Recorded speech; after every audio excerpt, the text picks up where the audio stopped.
We're going to kick off driver availability here at Dover International Speedway with Timothy Peters, driver of the number 17 Red Horse Racing Toyota in the NASCAR Camping World Truck Series.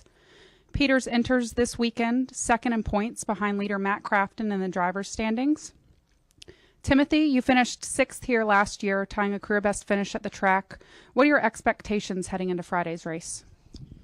Our expectations is to race the racetrack, kind of take a Darlington approach.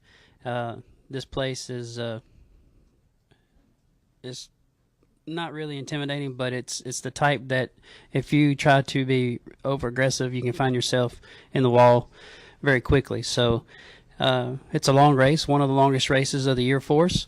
So the first half you just kind of race 80%, and then the second half you kind of get off defense and go to offense. So we had a great run at Charlotte to give us momentum coming into this week. And, we start 3 weeks in a row, which is cool for our schedule, and nothing like being at the racetrack.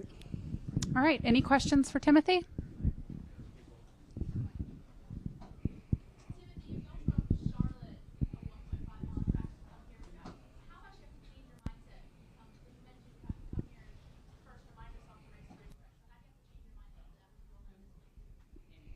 You go back. I do a lot of watching the videotapes. I consider this track kind of like one of the short tracks that I raced on back in my late model days, Orange County. Just as a lot of folks refer to it, as on steroids. So it's very fast, and you just have to keep that in your mind.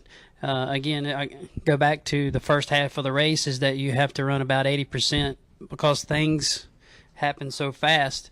And you go back and look at the entry list, we have a lot of rookies here for the first time. So you take that in consideration and know the second half is the time to go. You have to get on and off pit road.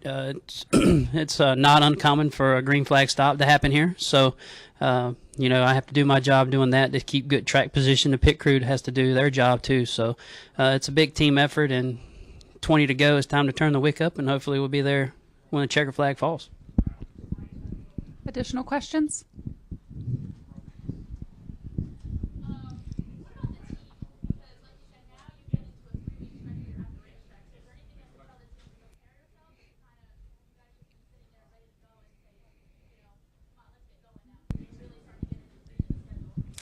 After Martinsville, we had that month off, and we really didn't have one off, to be honest with you. Back at the shop, we have raced forward. We have our trucks sitting there ready to go for Texas and Gateway. So the good part about the schedule is we have time. The bad part about the schedule at the beginning is that we had time, and that time was to prepare our fleet. So we've raced ahead with our primaries and backups for Texas and Gateway.